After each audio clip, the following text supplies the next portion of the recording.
다니엘서 5장 17절에서 31절 우리 한 절씩 교독합니다.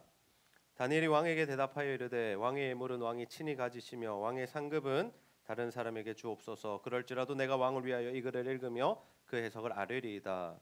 왕이여 지극히 높으신 하나님이 왕에 붙인 느부갓네살에게 나라와 큰 권세와 영광과 위엄을 주셨고 그에게 큰 권세를 주셨으므로 백성들과 나라들과 언어가 다른 모든 사람들이 그 앞에서 떨며 두려워하였으며 그는 임의로 죽이며 임의로 살리며 임의로 높이며 임의로 낮추었더니 그가 마음이 높아지며 뜻이 완악하여 교만을 행함으로 그의 왕위가 패한 바 되며 그의 영광을 빼앗기고 사람 중에서 쫓겨나서 그의 마음이 들짐승의 마음과 같았고 또 들나귀와 함께 살며 또 소처럼 풀을 먹으며 그의 몸이 하늘 이슬에 젖었으며 지극히 높으신 하나님이 사람 나라를 다스리시며 자기의 뜻대로 누구든지 그 자리에 세우시는 줄 알기에 이르렀나이다.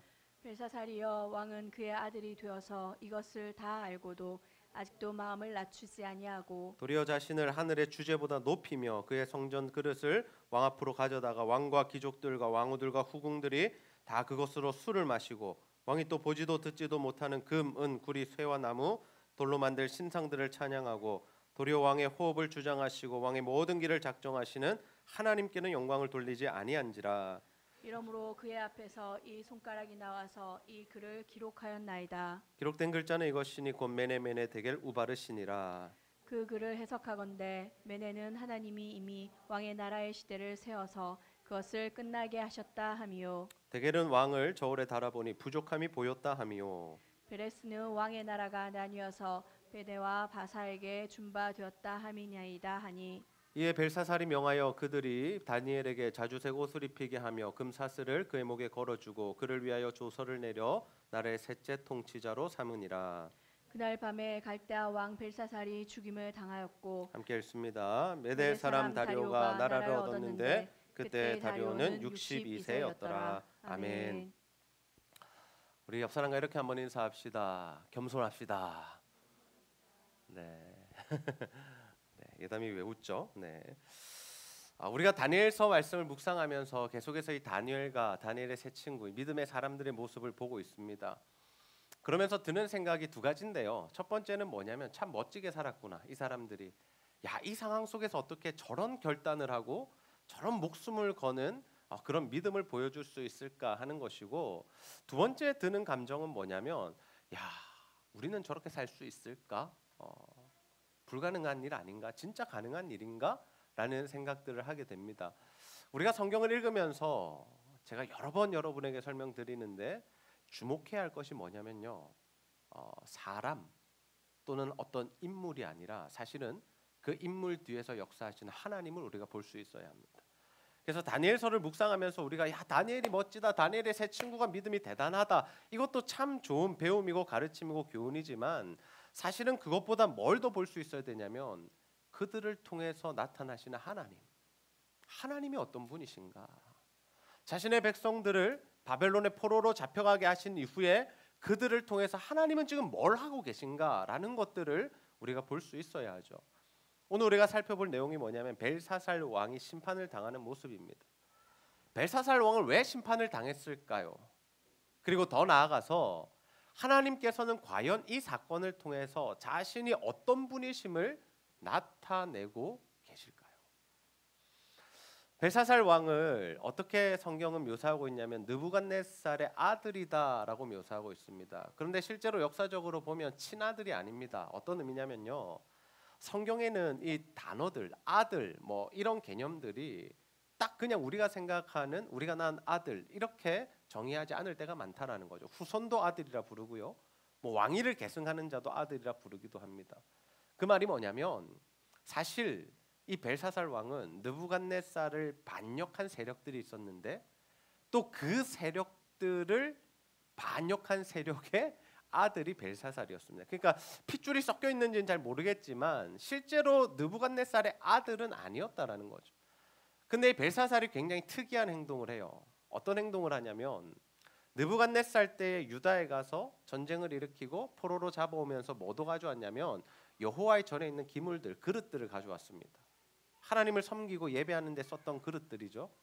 근데 그것을 가져와서 자신들의 신들의 전에 두고 그냥 가만히 두었습니다. 왜? 사실 전쟁은 이겼지만 그런 신적인 것들을 막 함부로 사용하지는 않았다라는 거죠. 옛날의 전쟁은 뭘 의미했냐면 신들의 전쟁을 의미했거든요.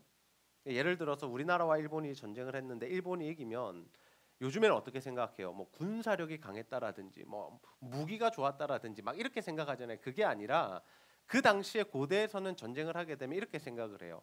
만약에 바벨론이 예루살렘 유다를 이겼다, 이스라엘을, 그러면 바벨론의 신이 이스라엘의 신을 이겼다라고 생각을 한 거죠. 자신들이 섬기는 마루둑이라는 신이 그들이 말하는 여호와라는 신, 우리가 말하는 그 하나님이라는 신을 이겼다라고 생각한 겁니다. 그래도 신전의 기물들을 잘 건드리진 않는데 이 벨사상이 어떤 일을 하냐면 1000명을 모아놓고 이 성대한 잔치를 벌입니다. 술판을 벌이고 술을 마시는데 흥에 겨워서 그랬는지 아무튼 뭐라 그러냐면 그 유다에서 가져온 신전에서 가져온 그 그릇들을 이리로 내와라. 거기에다 우리 술 따라 먹자. 이런 결정을 하게 된 거죠. 모르겠습니다. 그가 왜 이런 결정을 했는지는 모르겠지만 분명히 그것은 하나님을 무시하는 행동이었고 하나님을 경홀히 여기는 행동이었죠. 근데 하나님이 이를 그냥 넘어가실까요? 그렇지 않죠. 하나님께서 벨사상이 하는 모습을 보시고 그의 마음을 보시고 하는 행동을 보시고는 나타나십니다. 근데 하나님이 어떻게 나타나셨냐면 손가락으로 나타나세요. 손가락으로 나타나서 벽에 어떤 글자를 쓰셨어요. 근데 그게 신적인 현현이었기 때문에 뭐예요? 벨사살이 두려워해요. 정말 두려워해요. 부들부들 떨어요. 신적인 능력이 나타났으니까. 그냥 뭐 기이한 일, 신기한 일, 세상에 이런 일이 이 정도가 아니라 이거는 진짜 신적인 일이라는 것을 벨사살이 알았던 거죠. 그래서 사람들을 부릅니다. 야, 저 글자 해석해내라. 저게 어떻게 읽는 거고 무슨 뜻이고 막 물어보는데 아무도 모르죠. 알아낼 수가 없는 거죠. 그때 이제 벨사살 왕의 어머니가 이렇게 이야기해 줍니다. 느부갓네살 왕 때에 지혜자가 있었다. 근데 그 사람의 지혜와 통찰력이 신과 같다. 신과. 신들의 영이 그 안에 있다. 그에게 물어보면 알 수 있는데 느부갓네살 왕도 그에게 꿈을 해석했고 그 사람의 이름이 다니엘이다라고 합니다. 그래서 이제 이 벨사살 왕이 다니엘을 부릅니다. 근데 다니엘을 불러서 어떻게 그에게 이야기하는지를 보십시오. 다니엘서 5장 13절 말씀 함께 한번 읽어보겠습니다. 시작. 이에 다니엘이 부름을 받아 왕의 앞에 나오매 왕이 다니엘에게 말하되 내가 나의 부왕이 유다에서 사로잡아 온 유다 자손 중에 그 다니엘이냐. 아멘. 네. 저는 이걸 보면서요. 벨사살이 진짜 교만하구나 생각했어요. 그냥 이 뉘앙스를 그냥 느낀 거죠. 저는 이 말씀을 보면서 야, 너 그 느부갓네살 왕 때 잡혀온 너 걔야? 사람들이 말하는 그 포로 출신 네가 그 다니엘이야? 이런 느낌이죠 지금. 벨사살이 다니엘을 이렇게 왜 대하고 있냐면 그는 하나님에 대한 지식이 없었기 때문에. 적어도 느부갓네살 왕은요. 다니엘과 세 친구 뒤에 계신 하나님을 바라보았기 때문에 그들을 함부로 대하지 않았습니다. 근데 벨사살 왕은 굉장히 함부로 대하고 이제 하대하고 있는 거죠. 너 포로 잡혀온 걔야? 그 다니엘이라 이름하는 그게 너야? 우리가 살면서 진짜 조심해야 될 부분이 있는데 그게 뭐냐면 교만한 거예요. 교만한 거. 교만한 거. 교만이요 다른 게 아닙니다. 교만이 뭐냐면 내 위에 하나님이 계신 것을 기억하지 않는 것이 교만이에요. 그럼 막 이렇게 어깨 쫙 펴고 못을 꼿꼿이 세우고 막 목소리를 깔고 이야기하는 사람들이 교만한 게 아니에요. 진짜 교만이 뭐냐면 굉장히 젠틀해 보이고 굉장히 상냥해 보이고 예의 바르고 말도 예쁘게 하는 사람이지만 그 사람이 살아가면서 하나님이 계심을 기억하지 않고 인정하지 않고 살아가는 사람은 다 교만한 사람입니다. 참된 지혜가 뭐냐면요. 이 세상의 학문을 많이 배우는 게 지혜가 아닙니다. 성경이 우리에게 말하는 지혜, 우리에게 생명을 주는 지혜, 그 지혜가 뭐냐면 하나님이 계신 것을 아는 겁니다. 아멘인가요? 저는 여러분에게 이 지혜가 있으시기를 주님의 이름으로 축복합니다. 하나님이 계심을 여러분 기억하며 사셔야 돼요. 하나님이 살아계시고 하나님이 역사의 주관자 되시고 하나님이 내 인생의 주인 되신다는 것을 기억하며 사는 자들이 지혜 있는 자들이다라는 거죠. 그럼 그게 과연 뭡니까, 목사님? 하나님 있는 거 알겠어요. 하나님 역사 주관하시는 것도 알겠어요. 내 인생의 주인이라면서요. 그러면 뭐 어떻게 하라고요? 그 어떻게가 뭐냐면 하나님께 결정권을 드리는 거예요. 교만한 자와 겸손한 자의 차이는 이겁니다. 내가 모든 것을 결정하느냐, 하나님이 결정하게 하시게 하느냐. 우리 자녀들 잘 들어보세요. 자녀들이 부모를 공경한다는 건 어떤 의미예요? 엄마, 나 오늘 학교 마치고 친구 잠시 보고 가도 돼? 물어보죠. 왜 물어봐요? 허락을 구하는 거예요. 자기가 결정하지 않고 엄마 아빠에게 물어보고 결정하겠다는 거죠. 엄마, 나 이 옷 사도 돼? 저 옷 사도 돼? 물어보는 거죠. 그 자녀들이 이쁜 이유가 뭐예요? 마마보이 파파보이라서가 아니라 걔네들은 엄마와 아빠의 권위를 인정하고 그들에게 결정권을 맡겨드리기 때문에 예의 바른 자녀가 되는 거죠. 여러분 직장 생활하면서 어떻게 하세요? 우리 원장님도 계신데 모든 것을 자기가 결정하지 않아요. 상급자에게 물어봐야 됩니다. 부장님 이거 해도 됩니까? 사장님 이거 결제해도 되나요? 이 프로젝트는 어떻게 진행할까요? 정말 많이 물어봅니다. 왜요? 내가 결정권자가 아닌 걸 아니까. 하나님을 우리가 주인으로 모시고 왕으로 모시고 산다는 거 이런 거예요. 하나님께 계속 물어보는 겁니다. 하나님 이건 어떻게 할까요? 저건 어떻게 할까요? 하나님 오늘은 어떻게 살아갈까요? 이건 어떻게 선택할까요? 대학원은 어떻게 할까요? 물어보는 거죠. 연수. 하나님 앞에.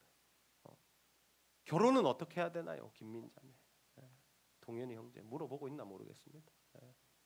어떻게 할까요, 하나님? 그게 하나님을 왕으로 모시고 사는 사람이죠.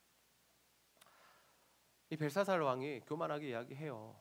야, 내가 이 글자를 해석해주면 다 줄게. 자주색 옷도 주고 금목걸이도 주고 나라의 세 번째 통치자로 삼아줄게. 그런데 다니엘이 이때 굉장히 멋진 이야기를 해요.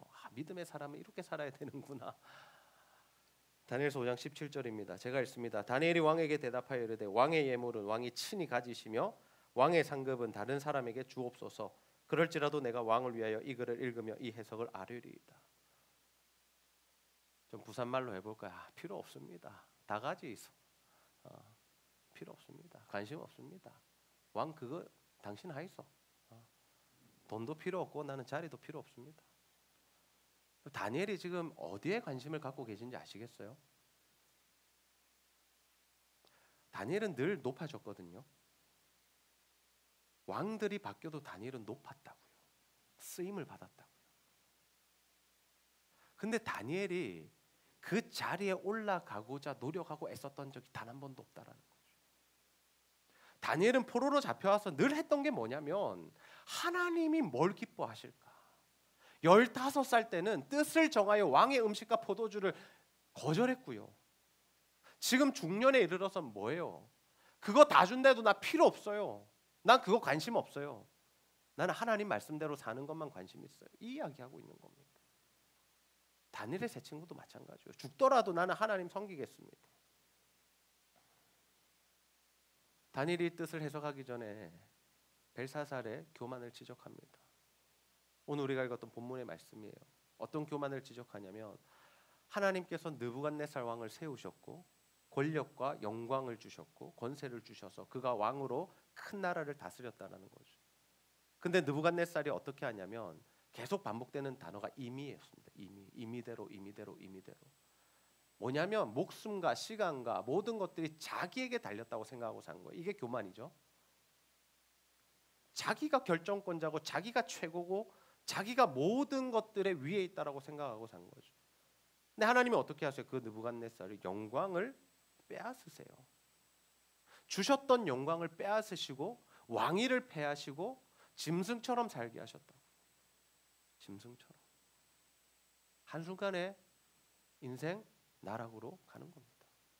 하나님이 영광을 부여하셨는데 그 영광을 걷어가시는 순간 그 인생은 무너져 버린다라는 거죠. 우리가 잘난 척할 필요 없습니다. 한순간입니다. 하나님 앞에 교만하면 한순간에 무너질 수 있다라는 거죠. 하나님이 빼앗아 가시니까 아무것도 아닌 인생이 되더라는 거죠.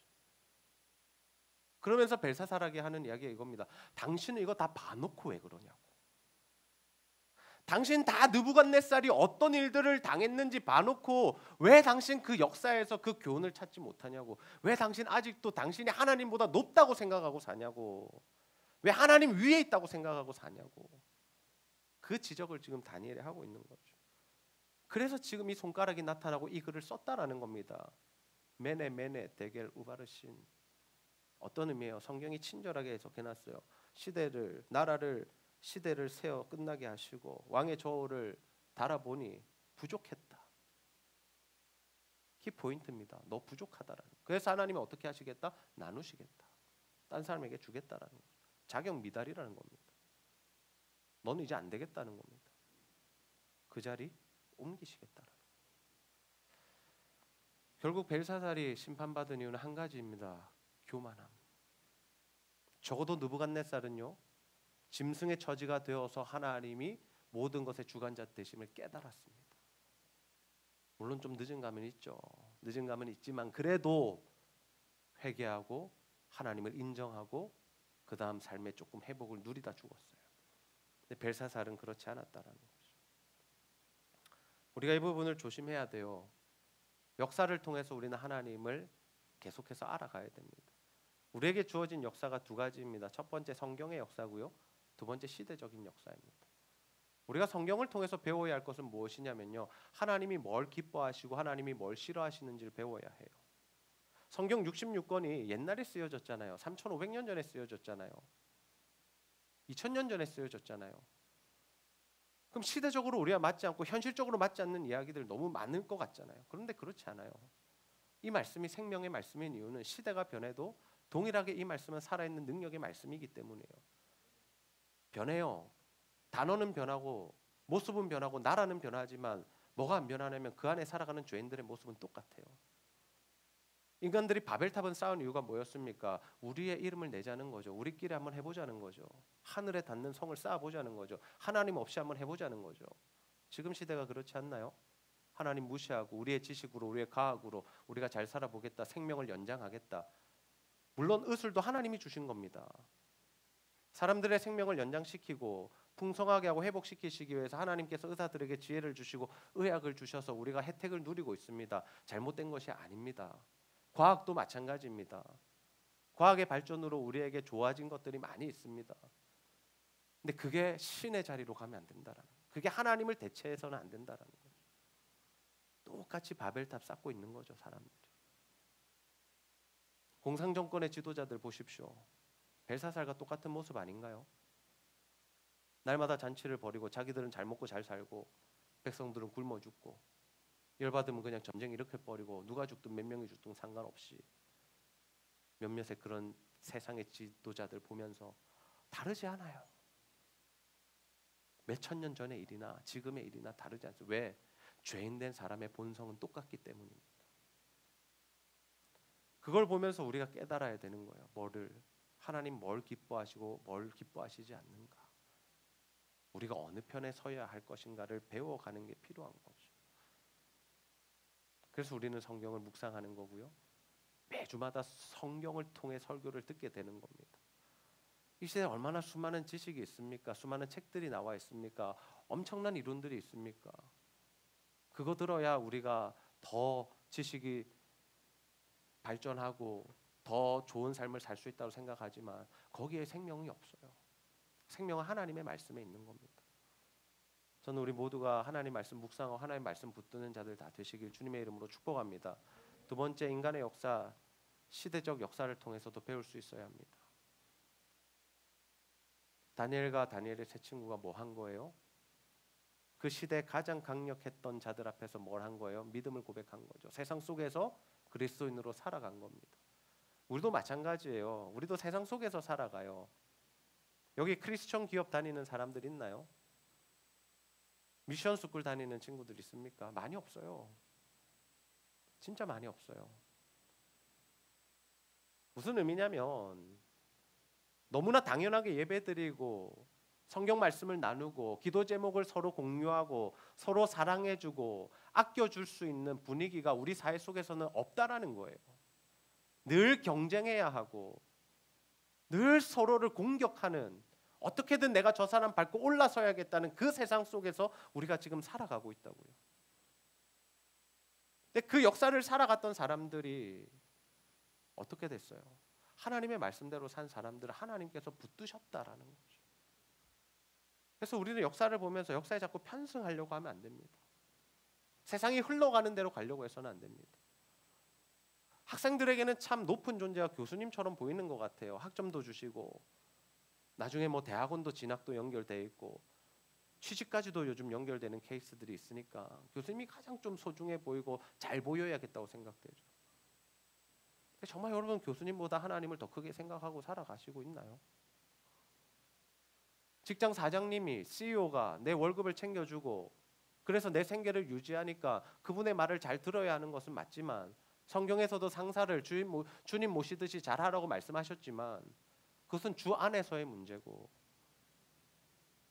예의 없게 대하고 마음대로 대하라는 뜻은 아니지만 그보다 위에 하나님이 계심을 우리가 기억하면서 그 하나님의 뜻이 무엇인지를 물으면서 우리가 살아가고 있냐고요. 하나님의 대사라는 책을 쓴 그 장로님, 그 장로님의 삶이 그러했잖아요. 대통령이 명령을 내렸어요. 근데 하나님께 기도해 보니까 그게 아닌 거예요. 목숨을 거는 겁니다. 시간을 지체시키는 겁니다. 움직이지 않고. 대통령의 명령이 떨어졌는데 하나님께서 묘하게 기적적으로 타이밍을 바꾸시고 일을 바꾸셔서 결국에는 하나님의 일을 행하셨던 그 간증들을 하나님의 대사라는 책에 기록해 두었습니다. 우리는 그 아슬아슬한 줄타기를 하는 인생들이더라. 그리스도인들은 그 삶을 살아가야 하는 겁니다. 세상에서 자리 잡아야지, 성공해야지, 물론 해야죠. 자리 잡아야죠. 살아가야죠. 근데 하나님은 온데간데 없고 하나님 말씀의 원리는 다 버려버린 채 그냥 세상이 가는 대로, 역사가 가는 대로 살아가며 과연 그 끝은 무엇일까? 다니엘은 이 중심이 분명한 사람이었어요. 그는 바벨론의 포로로 잡혀갔습니다. 처음부터 고위관직자가 된 게 아닙니다. 포로로 잡혀갔습니다. 이방의 왕들을 섬겨야 하는, 그 밑에서 일해야 하는, 명령을 듣고 행해야 하는 자리에 있었던 사람입니다. 근데 바벨론에서 그들이 보여주었던 모습이 뭐예요? 한 번도 그들은 이방의 왕을 섬기지 않았어요. 그 밑에서 일은 했지만 그들은 언제나 하나님을 섬겼습니다. 아멘입니까? 여러분, 이게 보이셔야 돼요. 다니엘이 믿음으로 살았더니 총리가 되고 성공했다더라. 이게 다니엘의 메시지가 아닙니다. 다니엘의 메시지는 이러한 악한 시대, 하나님을 모르는 세상 사람들이 판을 치고 모든 권력을 잡고 있는 이 시대에 우리는 그리스도인으로서 어떻게 살아야 할 것인가? 우리는 어떻게 살아야 할 것인가? 아슬아슬한 줄타기를 하면서 어떻게 하나님 편에 서서 끝까지 걸어갈 것인가? 그걸 위해서 필요한 게 뭐다? 하나님을 아는 지혜와 지식. 하나님이 어떤 분이신지 알면 알수록 우리가 그 편에 더 가까이 갈 수 있다는 확신을 가지고. 그래서 벨사살 왕에게 이 이야기를 하고 있는 겁니다. 나 돈도 필요 없고요, 자리도 필요 없어요. 그리고 하나님이 당신 모자라서 죽이신대요. 절대로 쉬운 말 아니에요. 이게 다니엘의 어떤 선지자적인 모습이거든요. 선지자들이 뭐한 사람들이에요? 하나님의 말씀이 임하면 그 말씀을 백성이나 나라나 왕에게 전했던 사람이죠. 좋은 메시지만 있었나요? 아니요. 회개하라. 그러다 너희 죽는다. 주로 이런 이야기했습니다. 그래서 다 싫어했어요. 사람들 다 싫어했어요. 선지자 하면요, 그냥 꼴보기 싫은 존재였어요. 아, 왜 저놈 와가지고 저런 듣기 싫은 소리 하냐고. 아, 제 손 붙었다. 전쟁 나가야 되는데 진대요. 가서 죽는데 왕 보고. 누가 그 말 듣고 좋아해요? 왕이요, 이길 겁니다. 우리가 제사를 드리겠습니다. 기도하겠습니다. 승리하고 싶 이래야 되는데 나가면 죽는다 했어요. 누가 좋아하냐고. 누가. 근데 선지자는 하나님의 말씀을 듣고 전해야 되는 사람이니까 이 일을 했다라는 거죠. 저는 이런 목회가 하고 싶습니다. 이런 목회자가 되는 게 꿈입니다. 하나님이 주시는 말씀을 가감없이 전할 수 있는 거. 듣는 사람들이 싫어해도, 때려 죽이려고 그래도 하나님이 주시는 말씀이니까. 그 소신을 가지고 목회를 하고 있습니다. 그렇게 되고 싶어서. 근데 그게 과연 목회자만의 문제냐는 거죠. 목회자만 그렇게 살면 되느냐는 거죠. 아니요. 세상을 사는 그리스도인이잖아요. 우리 모두가 세상을 살아가는 그리스도인들이잖아요. 우리가 이 길로 가야 되는 거죠. 때로는 복음 때문에 하나님이 용서하고 손해보라 하시면 용서와 손해의 자리로도 갈 수 있어야 하고, 때로는 사장이든 뭐 교수든 누구든 하나님이 그거 아니라고 말하고 하시면 그것도 말할 수 있는 사람이 우리 그리스도인이 되어야 한다라는 거죠. 무조건 뭐 노조 같은 어떤 강성함을 가지고 살아가자, 또는 무조건 용서하고 화합하고 이해해주자, 이게 아니라 그때마다 시마다 사건마다 하나님이 원하시는 말을 하고 하나님이 원하시는 액션을 취하자는 거죠.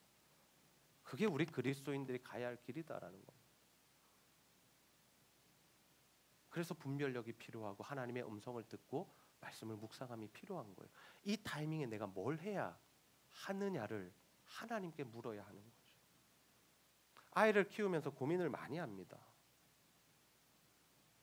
적어도 어떤 기준들이 있잖아요. 부모들이 세워놓는 기준에 따라서 이렇게 행동했을 때 내가 어떻게 대응을 해야 될지. 보통의 부모들은 자기가 세워놓은 어떤 기준에 따라서 행동하죠. TV는 안 돼. 밥은 이렇게 먹어야 돼. 노는 거 이 시간까지만 해야 돼. 근데 그건 내가 왕이 된 거잖아요. 하나님께 물어볼 수 있는 그 믿음의 자세가 필요한 거죠. 믿음의 자세가. 성도들을 대할 때도 마찬가지인 것 같아요. 이 자녀를 이번에 용서해줘야 될지, 품어줘야 될지, 아니면 혼내줘야 될지, 따끔하게 정말 충고를 해줘야 될지, 그거를 우리가 정하면 사고가 난다라는 거죠. 하나님이 뭘 원하시는가, 지금 이 타이밍에 우리가 뭘 해야 하는가를 하나님께 물어봐야 한다라는 거죠. 취직을 하든 직장을 선택하든 다음 단계 어떤 일들을 여러분이 계획을 하고 있으시든지 그 작업이 우리 안에 있어야 한다라는 거죠. 다니엘이 결국 해석해 주잖아요. 해석해 주고 다 받아요.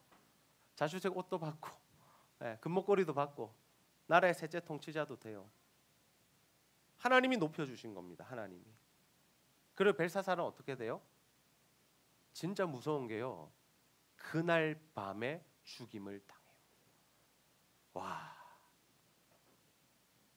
보통은 하나님께서 회개할 기회를 주시는데, 느부갓네살 같은 경우는 회개할 기회를 주셨잖아요. 그죠? 7대라는 기간 동안에 회개하고 돌이켜서 다시금 살 수 있는 기회를 주셨는데, 벨사살은 콱. 그것도 물론 하나님이 권한에 있지만 이 사람 뭐가 잘못됐나 볼 때 회개하지 않았다는 거죠. 회개의 절차가 없었어요.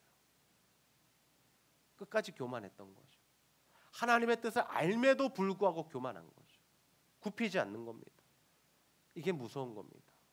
우리의 마음이 너무 딱딱해져 버리면 우리 안에 회개가 잘 일어나지 않아요. 하나님의 말씀이 날마다 매주마다 주어지는데 우리가 그 말씀에 눈물이 나고 회개가 터져오고 내 삶을 변화시키는 능력이 일어나지 않는 것, 정말 위험한 일입니다. 신앙생활을 저와 함께 오래 하신 분들 계시잖아요. 8년, 9년 하신 분도 계시고 4, 5년 기본으로 다 하신 것 같은데 내가 정말 변하고 있는가를 좀 돌아보십시오. 내가 더 주님 닮아가고 있는가? 내가 더 정말 하나님의 말씀으로 나를 살아가고 있는가? 회개하고 있는가? 그 변화가 없으면 위험한 겁니다. 위험한 거예요. 지금 내가 더 잘 살게 됐고 더 좋은 직장 갖고 더 좋은 학교에 취직하고 이게 중요한 게 아닙니다. 내 안에 하나님의 말씀이 작동하고 있는가? 내 안에 하나님의 말씀. 참 다니엘서를 묵상하면서 참 많은 은혜를 누리고 있습니다. 하나님의 일하심도 보고요. 교만해서는 안 되겠다. 하나님이 내 위에 계신 것을 늘 기억하며 살아가자. 담임 목사가 되니까 힘든 점이 하나 있습니다. 뭐가 힘들까요? 여러분 뭐가 힘들 것 같으세요? 한 번도 고민 안 해보셨죠? 그냥 늘 행복해 보이죠? 해피해 보이고, 해피해요. 행복하고 즐겁고 기대가 되고 목회가. 예전에는 힘들었던 게 돌아서면 설교가 있더라고요. 일주일에 9번 설교를 하는데 나는 뭐 하는 사람이지? 설교 쓰고 설교하고 설교 쓰고 설교, 그럼 내 삶은 뭐지? 이런 생각 좀 많이 했었습니다. 처음 개척하고. 근데 우리 전사님들 오시고 해서 이제 일주일에 한 5번 하니까 그런 고민 조금 줄어드는데, 어떨 때 고민이 많이 되냐면 다가오는 일들을 어떻게 반응하고 처리해야 될지를 모든 사람들이 저한테 물어와요. 모든 사람들이. 그게 저는 힘들더라고요.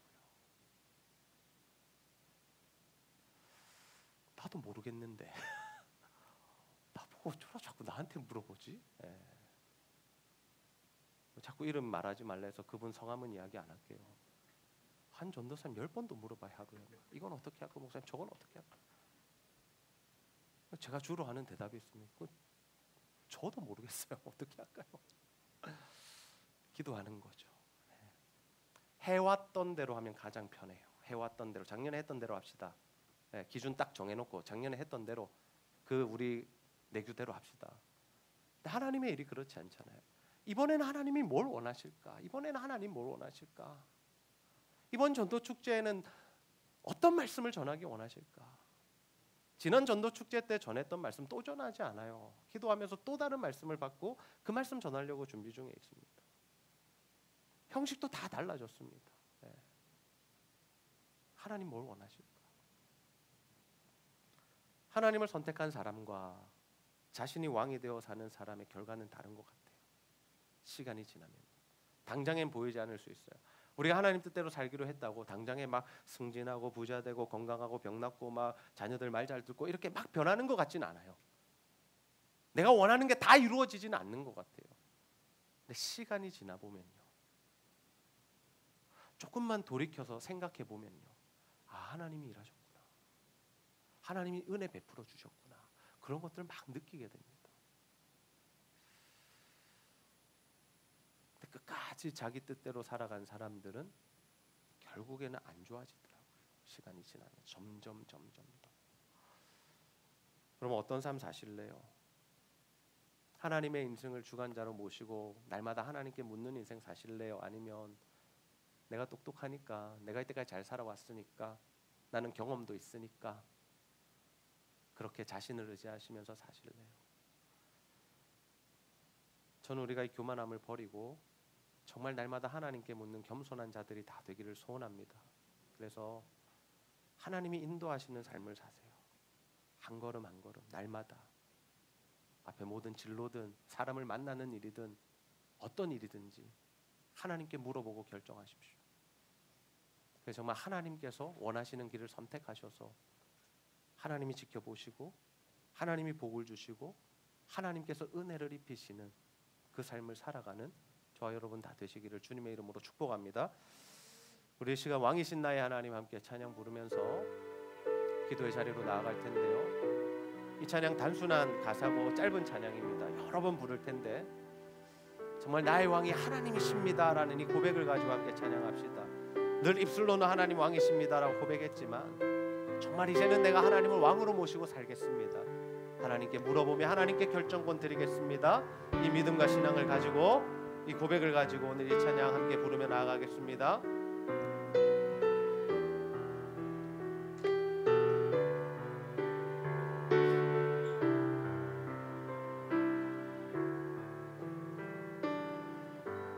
왕이신 나의 하나님, 왕이신 나의 하나님, 내가 주를 높이고 영원히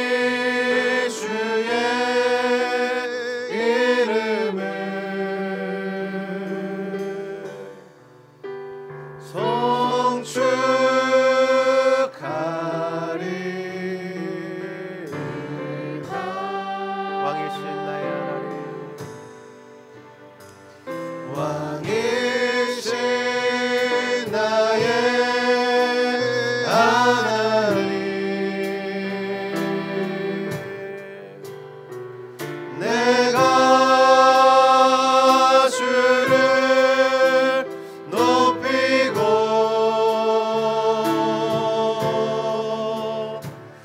영원히 주의 이름을 송축하리.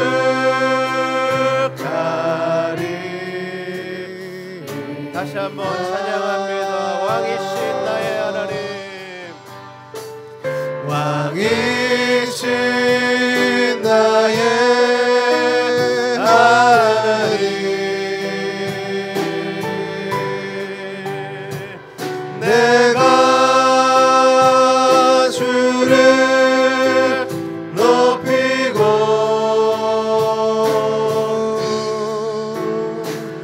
영원히 주의 이름을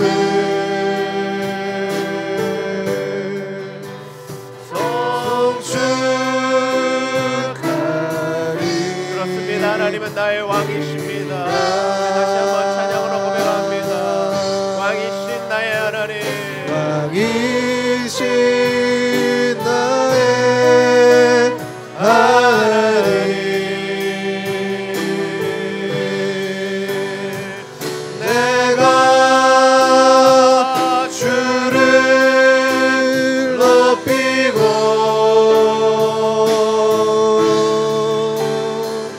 영원히 주의 이름을 송축하리이다. 우리 한 말씀 붙들고 한번 기도합시다. 하나님, 우리가 하나님을 왕으로 모시고 살아가기를 원합니다. 우리 위에 하나님이 계심을 기억하며 살아가게 하여 주옵소서. 내가 하나님의 자리에 가서 내가 하나님보다 높아져서 내가 모든 것들을 결정하며 내가 주인이 되어서 내가 왕이 되어서 살아갔던 모든 교만한 것들, 아버지 주님 앞에 회개하오니 용서하여 주시옵소서. 아버지, 내 원함대로 살지 않게 하시고 내 경험대로 살지 않게 하시고 내 욕심대로 살지 않게 하여 주시고 세상의 기준과 가치를 따라가지 않게 하여 주시고 아버지, 오직 나의 왕이신 하나님의 말씀대로 그 하나님의 뜻과 계획을 물으며 그 뜻 안에서 살아가는 우리가 되게 해달라고 우리 하나님 앞에 간절히 한번 기도하며 나아가도록 하겠습니다. 아버지 하나님 감사합니다. 아버지, 나의 왕이신 하나님, 내가 하나님을 왕으로 모시고 살아가기를 소원합니다. 주님, 나의 왕이 되어 주시옵소서.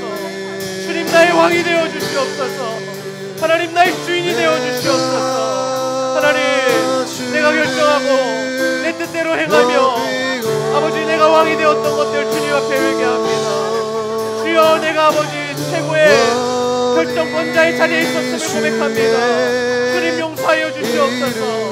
하나님의 것인데, 하나님의 나라의 일이고 하나님 주신 생명인데 아버지, 내가 하나님의 뜻대로 살지 않았다며 주여 아버지, 시간의 겨울 용서하시고 아버지, 이제 하나님을 왕으로 모시고 살아갈 수 있도록 주여 아버지 하나님 은혜 입혀 주옵소서. 하나님, 나의 왕이 되어 주시기를 소원합니다. 하나님, 나의 왕이 되어 주시기를 소원합니다. 오 왕이신 하나님, 왕이신 하나님, 아버지, 나의 삶을 주관하여 주옵소서. 아버지, 나의 삶을 인도하여 주시옵소서. 아버지 하나님, 은혜 베푸시기를 소원합니다. 오 주여 하나님, 하나님, 아버지, 아버지 왕으로 모시는 되기를 소원하오니 주여 아버지 하나님, 무서워주옵소서. 아버지께 모든 것 맡겨드리기 원합니다. 아버지께 의논하기 원합니다. 묻기 원합니다. 하나님, 내 인생, 내 삶, 나의 사역 다 하나님께 물으며 아버지 그 길을 걸어갈 수 있도록 주여 아버지 하나님 도와주옵소서. 하나님 인도하여 주시옵소서. 아버지 하나님, 아버지를 왕으로 모시고 살아가는 우리들을 소원하오니 주여 아버지 하나님 부끄러워주옵소서. 이제는 내가 왕의 자리에서 내려오기 원합니다. 이제는 하나님 내려오게 하시고 이제는 내려놓게 하시고 아버지께 물으며 아버지 인도함을 받을 수 있도록 주여 아버지 하나님 용서하여 아버지 주의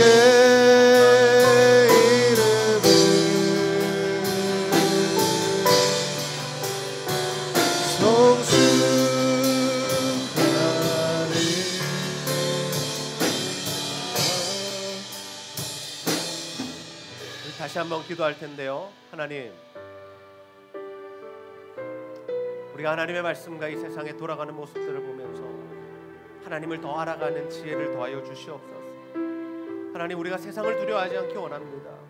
언제나 그 세상의 권력보다 그 위에 계셨던 하나님을 바라보게 하여 주시고, 세상에 편승하여 살아가지 않고 세상에서 주는 그 콩고물을 바라보며 사는 것이 아니라 하나님의 은혜를 바라고 하나님의 일하심을 바라고 하나님의 역사를 기대하는 마음으로 살아가게 하여 주시옵소서.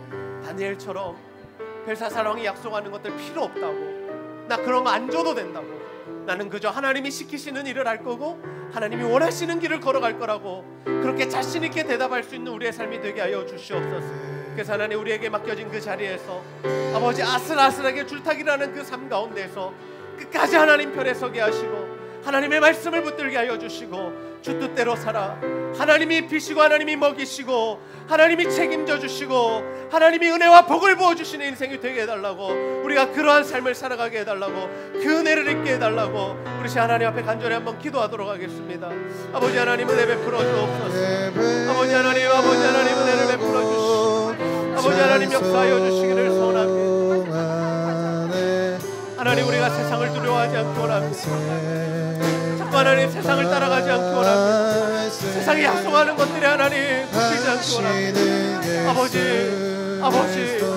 아버지의 마음으로 살아가게 하여 주옵소서. 아버지의 뜻을 붙잡게 하여 주옵소서. 하나님의 말씀대로 살아갈 수 있는 은혜를 더하여 주옵소서. 아버지, 우리 가운데 일하여 주시기를 원합니다.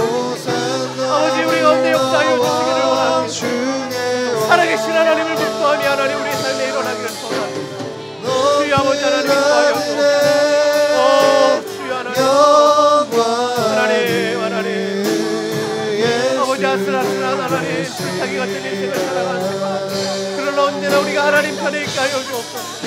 언제나 주님을 선택하게 하여 주옵소서. 아버지 하나님, 후회 마음에 되게 하시고 주님이 높이신 인생 되게 하시고 하나님이 붙드신 인생이 되게 하여 주옵소서.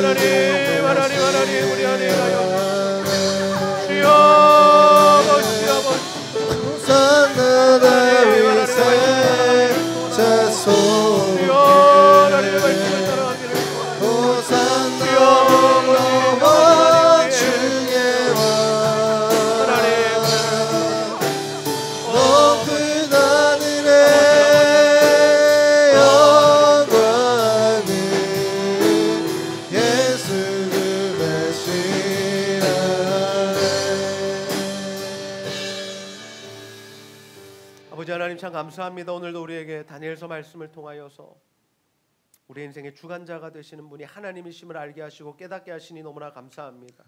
하나님, 우리보다 위에 계시고 우리의 생사화복을 주관하시고, 아니 우리 인생 자체를 하나님께서 창조하셨는데 아버지, 우리 위에 하나님이 계신 것을 잊어버리고 살아갈 때가 너무 많음을 고백합니다. 내가 모든 것들 결정하고 내가 하고 싶은 대로 살아가고 그리고 내 뜻대로 되기를 바라며 그저 하나님은 나를 도와주는 그 도구로만 생각했던 삶을 살아갔으니 하나님 이 시간 그 모든 죄를 회개하오니 용서하여 주시고 이제는 정말 하나님을 우리의 왕으로 모시고 하나님을 우리의 주인으로 삼고 하나님께 모든 것을 물으며 하나님이 원하시는 삶을 살아갈 수 있도록 인도하여 주시옵소서. 날마다 하나님의 말씀 묵상할 때 우리에게 알려주시고 하나님의 뜻과 계획이 무엇인지를 선명하게 보여주시고 아버지, 기도할 때 우리에게 감동 주셔서 하나님이 기뻐하시는 편에 설 수 있도록 도와주시옵소서. 아버지, 우리의 세상살이가 쉽지 않습니다. 우리가 세상 속에 살아가고 있고 권력자들이 다 예수를 믿지 않고 아버지, 우리의 상관들이 예수 믿는 것을 기뻐하지 않는 이 시대 속에 살아갑니다. 그러나 하나님, 아슬아슬한 줄타기라는 것 같은 이 세상을 살아가는 삶이지만 언제나 하나님 편에 서게 하시고 언제나 주의 말씀 붙들게 하셔서 정말 아버지, 세상과 함께 침몰하는 인생이 아니라 세상 속에서 별과 같이 빛이 나며 하나님의 살아계심을 나타내며 정말 하나님이 원하시는 삶을 살아 하나님께 복받는 인생 다 될 수 있도록 주님 도와주시옵소서. 하나님, 우리의 뜻과 계획대로 되지 않을 때라도 끝까지 주님을 믿고 신뢰하며 그리 아니하실 때라도 주님을 붙들게 하시고, 그래서 정말 하나님의 살아계심을 직접적으로 체험하며 살아가는 우리 모든 제자들께 성도들, 청년들, 또 우리 중고등부 학생들 될 수 있도록 주님 도와주시옵소서. 이 시간에도 여러 가지 고민과 아픔들, 육체적 또 영적인 질병들을 가지고 나온 우리 성도들이 있습니다. 주님께서 붙잡으시고 예수 십자가 보혈의 능력으로 깨끗하게 고쳐주시고 하나님의 은혜로 회복시키사 하나님께 영광을 올려드리는 귀한 삶이 다 되어질 수 있도록 도와주시옵소서. 하나님 사랑하는 마음으로 드리는 물질과 헌신들, 기도들, 마음들 하나님 다 기쁘게 받아주시고 배로 갚아주시고 그 모든 것들로 하나님 찬양하며 경배하는 우리의 삶이 될 수 있도록 도와주시옵소서. 감사드리며 예수님의 이름으로 기도하옵나이다. 아멘. 다 같이 일어나서 우리는 주의 움직이는 교회 함께 찬양합니다.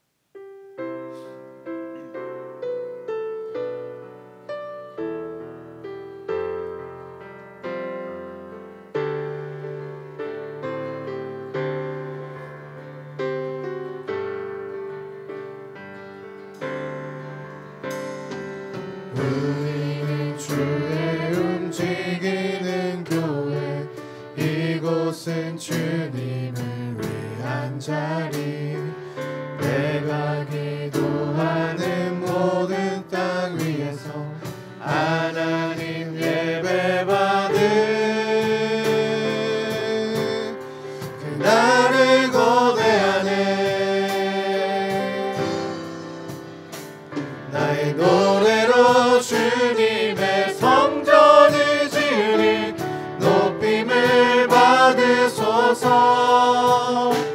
이스라엘의 찬송 중 거하신 주님은 거룩하십니다 두 손 들어 주님의 보좌를 만들고 온 맘 다해 경배하리 구름 날개 사이에 임하신 것처럼 내 위에 임하소서 하나님 우리가 이곳에 섰으니 이 땅을 치유하소서 하나님 우리가 어디에 있든지 주를 높이리다 열방들아 주님을 송축할지어다 그 발 아래 입 맞추라 영원한 통치자 주 예수 그리스도 그는 위대하신 왕 우리는 주의 움직이는 교회 이곳은 주님을 위한 자리 내가 기도하는 모든 땅 위에서 하나님 예배받은 그날을 고대하네